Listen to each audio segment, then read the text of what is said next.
এই শোনো, স্যার এই মাসে বেতন চেয়েছে। ও কত টাকা? 30,000 টাকা। আচ্ছা আমি ব্যবস্থা করছি।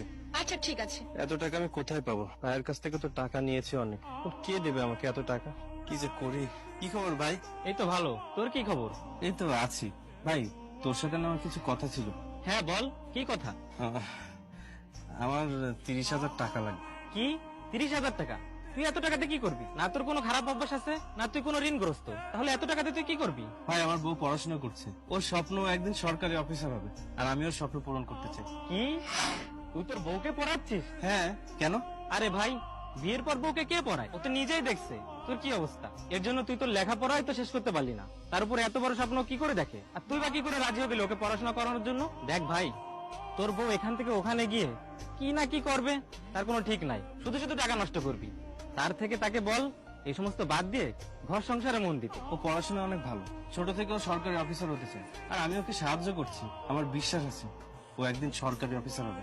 সেটা না হয় বুঝলাম, কিন্তু তুই একবার ভাব, ও যখন সরকারি চাকরি করবে তখন সে কোন অফিসে থাকবে, আর তুই কোথায় গ্রামে পড়ে থাকবি, ঠিক মতো কথাও বলতে পারবি না। এমনকি ওর সাথে দেখা করার জন্য তোকে পারমিশনও নেওয়া লাগবে। দেখ ভাই, তুই আমার বউ সম্পর্কে এসব বলা বন্ধ কর, আমার কাছে ভালো লাগছে না। তোর টাকা দেওয়ার হলে দে, না দিলে না দে। ঠিক আছে ভাই, তোর যা ইচ্ছা তাই কর, তুই আমার ছোটবেলার বন্ধু, তোর কথা তো আর ফেলতে পারি না। আচ্ছা দাস, এনে এখানে 30,000 টাকা আছে। ভাই তুই আমার অনেক বড় উপকার করলি, তোর এই ঋণ আমি কখনো শোধ করতে পারবো না। বলছি যে টাকার ব্যবস্থা কি হয়েছে? হ্যাঁ হয়ে গেছে, চলো এখন। আচ্ছা চলো। কি হলো তোমার, দাঁড়িয়ে পড়লে যে? আসলে আমার না তোমাকে একটা কথা বলার ছিল। হ্যাঁ বলো। কথাটা আসলে তোমাকে বলা ঠিক হবে কিনা জানি না, কিন্তু মনের শান্তির জন্য খুব জানতে ইচ্ছে করছে। তুমি সরকারি চাকরি পাওয়ার পরে তোমার এই গরিব স্বামীকে ভুলে যাবে না তো? তুমি এসব কি বলছো? কাজ কাজের জায়গায়, আর সম্পর্ক সম্পর্কের জায়গায়। শুধু সরকারি চাকরি কেন, আমি যদি এর থেকেও বড় কোনো জায়গায় পৌঁছাই তবুও আমি তোমাকে ভুলবো না। তুমি আমার জন্য সবচেয়ে বড়, কারণ তুমি আমার স্বামী। আর শোনো, এসব কথা কখনো বলবে না। আমি এমন মেয়ে না যে টাকার পাওয়ার পেয়ে তোমাকে ভুলে যাব। আমি সারা জীবন তোমার সাথেই থাকবো। আজ তোমার পরীক্ষা না? হ্যাঁ, আজ আমার পরীক্ষা। তাহলে মন দিয়ে পরীক্ষা দিতে হবে, আর ফার্স্ট ডিভিশনে পাস করতে হবে। তারপরে আমরা সাইকেলে না, আমরা গাড়িতে চড়বো। ঠিক আছে, চলো। ভাই আজ থেকে এই জমি সব আপনার, আমি দলিলে সাইন করে দিয়েছি, এই নিন।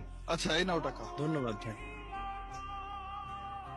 জুলে, কি হয়েছে? তোমাকে তো খুব খুশি খুশি লাগছে। তোমার রেজাল্ট বের হয়েছে, তুমি 16তম হয়েছো। কি সত্যি? হ্যাঁ, সামনের সপ্তাহে তোমার ইন্টারভিউ। কি হয়েছে জুলি, তোমার মন খারাপ কেন? তোমার তো অনেক খুশি হওয়ার কথা। কি হয়েছে আমাকে বলো। কিছু হয়নি। আসলে আমার সামনে যে মানুষটা দাঁড়িয়ে আছে, সে অন্য সবার কাছে মানুষ হতে পারে, কিন্তু আমার কাছে ফেরেশতা, যে আমার স্বপ্নকে পূরণ করতে যে নিজের সব স্বপ্নকে বিসর্জন দিয়েছে, দিনরাত পরিশ্রম করে আজ আমাকে এখানে নিয়ে এসেছে। আমি তো ধন্য তোমার মতন একজন স্বামী পেয়ে। আসলে তুমি না থাকলে এসব কিছুই সম্ভব হতো না। পড়াশোনা আমি করেছি ঠিকই, কিন্তু সব কষ্ট তুমিই করেছো। আর হ্যাঁ, এখন থেকে সাইকেলে না, তুমি গাড়িতে চড়বে। আচ্ছা ঠিক আছে, এখন চলো ভিতরে যাই, চলো। হ্যালো, কি খবর ম্যাডাম, কেমন আছেন? ভালো, তুমি কেমন আছো? ঠিকঠাক, শুধু আপনার দেখা পাওয়ার অপেক্ষায় আছি। 1 মাস হয়ে গেল তোমাকে দেখি না। তুমি বলেছিলে যে এই সপ্তাহে আসবে, কিন্তু কই এলে না তো। কি করবো বলো, কাজের অনেক চাপ, আর সামনে নির্বাচন তো, তাই সময় পাচ্ছি না। আচ্ছা আচ্ছা, সামনের সপ্তাহে সময় পেলে অবশ্যই আসবো। তুমি আসবে কিন্তু, আমি তোমার অপেক্ষায় থাকবো। আচ্ছা ঠিক আছে। আরে জুলি, তুমি চলে এসেছো? হ্যাঁ, ইনি কে? এটা আমার অফিসের কলিগ, আমার বন্ধুও বটে। ও কখনো গ্রাম ঘোরেনি তো, তাই আমার সঙ্গে গ্রাম ঘুরতে এসেছে। ও আচ্ছা আচ্ছা, আমি দীপ্ত, জুলির হাজবেন্ড। হাই, আমি সৈকত। আচ্ছা তোমরা একটু বসো, আমি তোমাদের জন্য পানি নিয়ে আসছি। আচ্ছা ঠিক আছে। এইটা তোমার বর? হ্যাঁ, এটা আমার বর। হোয়াট? তুমি নিজেকে দেখো আর একে দেখো, আসমান জমিনের তফাৎ। তুমি ওখানে থাকো রাজরানীর মতো, আর এই বস্তিতে। এই কথা যদি আমাদের অফিসে জানাজানি হয় না, তোমার মান সম্মান কিচ্ছু থাকবে না। Thank you. শোনো, মন্ত্রী সাহেবের ফোন এসেছিল, আমাকে এখনই যেতে হবে। মানে কি, তুমি তো এইমাত্র আসলে, আবার এখনই চলে যাবে? হ্যাঁ যেতে হবে, কিন্তু আমি আবার আসবো। ঠিক আছে। তুমি না পারো বটে। এতবার ফোন দিচ্ছে। ওয়েটিং, কার সাথে কথা বলছে? হ্যাঁ বলো বলো। হ্যাঁ তা তো অবশ্যই। হ্যাঁ তা তো। আচ্ছা তোমাকে একটু পরে ফোন দিচ্ছি। হ্যাঁ বলো। কবে আসবে তুমি? আমি 4-5 মাসের মধ্যে কোনো ছুটি পাবো, এখানে প্রচুর কাজ। তাহলে আমি আসছি তোমার সাথে দেখা করতে, তোমাকে দেখতে খুব ইচ্ছা করছে। আমার না এখানে কিচ্ছু ভালো লাগছে না। না খেতে পারছি না ঘুমাতে পারছি। না না, তুমি অফিসে এসো না, এখানে অনেক কাজ। তারপরে তুমি আসলে তোমাকে যদি সময় দিতে না পারি তখন আমার নিজের কাছে খারাপ লাগবে। আচ্ছা আমি তাহলে তোমার কোয়ার্টারে আছি, যেখানে তুমি থাকো, ওখানে তো সময় পাবে। না না, আমি একটু সময় পাবো না। কোয়ার্টারে মিটিং এর জন্য কিছু অফিসার আসবে। তুমি বুঝতে পারছো না, আমার তোমাকে দেখতে খুব ইচ্ছা করছে। আমার একা একা কিছুই ভালো লাগছে না।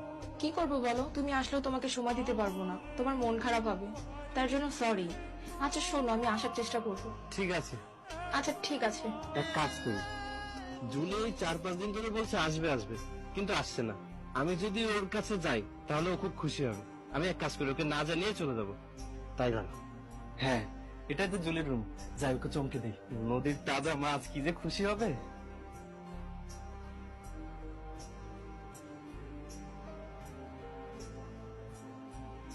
জুলি, তুমি এখানে এসব ওর সাথে কি করছিলে? না মানে কিছু না।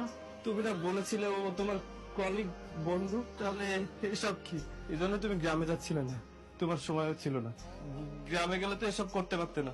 আমি অনেকদিন ধরে তোমাকে দেখছি, তুমি অনেক বদলে গেছো। বাহ, কি প্রতিদান না দিলে তুমি আমার ভালোবাসা। আর তোমার জন্য আমি কত কষ্ট করেছি, দিন রাত পরিশ্রম করে তোমাকে সরকারি কর্মকর্তা বানানোর জন্য নিজের স্বপ্নকে বাদ দিয়েছি। আর তুমি আমাকে আর তার বদলে তুমি আমাকে এই দিন দেখালে। এসব দেখার আগে আমার মৃত্যু কেন হলো না? জুলি, তুমি কি সব ভুলে গেছো? তুমি না আমাকে কথা দিয়েছিলে তুমি আমার সাথে সারা জীবন থাকবে, আমাকে ভালোবাসবে, সুখে দুঃখে আমার পাশে থাকবে। তুমি আমাকে বলেছিলে আমি সাইকেল চড়তাম, আমাকে তুমি গাড়িতে চড়াবে। আমি কখনো ভাবতে পারিনি আমাকে এই গাড়িতে চড়তে হবে। তাহলে তোমার দেখানো সব স্বপ্ন কি মিথ্যা ছিল? তোমার দেওয়া সব প্রতিশ্রুতি কি মিথ্যা ছিল? বলো, আসলে কি হলো বলো। চুপ করো, আমি কিছু ভুলিনি। আমার আর তোমার লেভেল দেখেছো, আমি কোথায় আর তুমি কোথায়। এখন তোমার আর আমার স্ট্যাটাস এক না। না আমি তোমার জায়গাতে যেতে পারবো, আর না তুমি আমার জায়গাতে আসতে পারবে। আমার এখন আমার স্ট্যাটাসে কাউকে প্রয়োজন, তোমার মতন গরিব কেনা। আর তোমার কাছে থাকলে অপমান ছাড়া কিছুই পারবো না। তোমাকেই বা আমার অফিসে কেন আনবো? বড় বড় অফিসারদের কাছে অপমানিত হতে? তারা যখন জানতে পারবে তোমার মতন বেকার গরিব গাইয়া আমার হাজবেন্ড, তখন কি আমার মান সম্মান থাকবে? আজ আমার জীবনের সব থেকে বড় শিক্ষা হয়েছে। আমি ভাবতে পারিনি যার জন্য আমি এত কিছু করলাম সে আজ আমার এই প্রতিদান দিল। তার মানে কি মানুষ ঠিকই বলে যে ঘরের বউকে কখনো পড়াতে হয় না? তাহলে আমাদের মতো গরিব স্বামীদের সাথে থাকতে তারা লজ্জা বোধ করে, অপমানিত হয়। শিক্ষিত মেয়েরা কখনো বেকার ছেলেদের সাথে থাকতে পারেনি। জুলি, আজ আমি এতটাই ভেঙে পড়েছি, আমি ভাষায় প্রকাশ করতে পারবো না, শুধু আমার মন জানে। তাহলে শোন, তুই তোর মনকে বলে দিস আজ থেকে তোর আর আমার মধ্যে কোনো সম্পর্ক নাই। তোকে আমি আজকে ডিভোর্স দিব। আজ তুমি আমার সাথে যেটা করেছো, ডিভোর্সের কাছে কিচ্ছু না। তুমি যখন অন্য কাউকে পেয়ে গেছো তখন আমাকে আর কি দরকার তোমার জীবনে? আমি সারা জীবন তোমাকে খুশি দেখতে চেয়েছিলাম, আজও তোমাকে খুশি দেখতে চাই। সে তুমি যার সাথেই থাকো, যার জন্য এত কিছু করেও তাকে আপন করতে পারলাম না, তার জীবনে না থাকাই ভালো, কারণ সে আজ অন্য কারো। আজ থেকে নিজের জন্য কষ্ট করব, দেখি আমার ভাগ্য আমাকে কোথায় নিয়ে যায়। বুকে পাহাড় সমান কষ্ট চেপে রেখে তোমাকে আজ মুক্ত করে দিলাম। ভালো থেকো তুমি।